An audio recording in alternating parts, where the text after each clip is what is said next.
2 দিনের রাষ্ট্রীয় সফরে দ্বিতীয়বারের মতো গত মঙ্গলবার রাতে সস্ত্রীক যুক্তরাজ্যে যান মার্কিন প্রেসিডেন্ট ডোনাল্ড ট্রাম্প। পরদিন ব্রিটিশ রাজপ্রাসাদ উইন্ডসর ক্যাসেলে পৌঁছলে লালগালিচা সংবর্ধনা, তোপধ্বনি ও অশ্বারোহী বাহিনীর প্রদর্শনীতে ট্রাম্প ও তার স্ত্রী মেলানিয়াকে স্বাগত জানানো হয়। ট্রাম্পের সফরে ছিল রাজকীয় নৈশভোজেরও আয়োজন। স্থানীয় সময় বুধবার দুপুর 12:15টার দিকে মার্কিন প্রেসিডেন্টকে বহনকারী বিশেষ হেলিকপ্টার মেরিন ওয়ান উইন্ডসর ক্যাসেলে অবতরণ করে। ট্রাম্প দম্পতির আগমন উপলক্ষে জমকালো সাজে সাজানো হয় যুক্তরাজ্যের উইন্ডসর ক্যাসেলের সেন্ট জর্জেস হল। উইন্ডসর ক্যাসেলে ট্রাম্প ও মেলানিয়া ট্রাম্পকে স্বাগত জানান রাজা তৃতীয় চার্লসের উত্তরসূরি প্রিন্স উইলিয়াম ও তার স্ত্রী ক্যাথরিন। এরপর রাজপ্রাসাদে ট্রাম্প দম্পতিকে স্বাগত জানান রাজা তৃতীয় চার্লস ও রানী ক্যামিলিয়া। সে সময় প্রথম বিশ্বযুদ্ধের সময়ের 6টি কামান থেকে 41 বার তোপধ্বনি দেওয়া হয়। একই সময়ে টাওয়ার অফ লন্ডন থেকেও তোপধ্বনি দেওয়া হয়।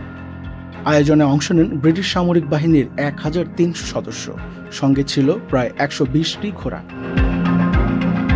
রাজপ্রাসাদে ট্রাম্প দম্পতির জন্য রাজকীয় নৈশভোজের আয়োজন করেন রাজা তৃতীয় চার্লস ও রানী ক্যামিলা। খাদ্য তালিকায় ছিল হ্যাম্পশায়ারের ওয়াটারক্রেস্ট পানা কটার, সঙ্গে পারমেজান শর্ট ব্রেড ও কোয়েল পাখির ডিম সালাদ, জুচিনি দিয়ে মোড়ানো অর্গানিক নরফোক চিকেন ব্যালোটিন, আরও ছিল ক্যান্টের র্যাম্পবেরি শরবতসহ ভ্যানিলা আইসক্রিম। অতিথিদের পরিবেশন করা হয় কয়েক পদের ওয়াইন। বিশেষ আকর্ষণ ছিল transatlantic whisky sour cocktail.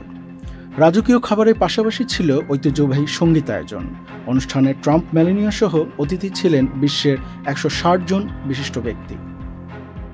ভোজসভার অতিথিদের তালিকায় প্রযুক্তি জায়ান্ট এবং শিল্পপতিদের প্রাধান্য দেওয়া হয়।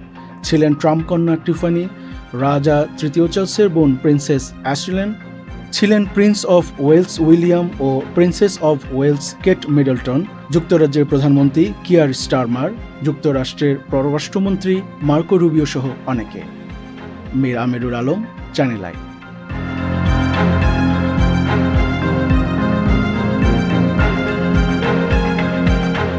LME সার্টিফাইড বিশ্বসেরা কপারে তৈরি ওয়ালটন কেবলস, যা আপনার স্থাপনাকে রাখবে সব সময় নিরাপদ।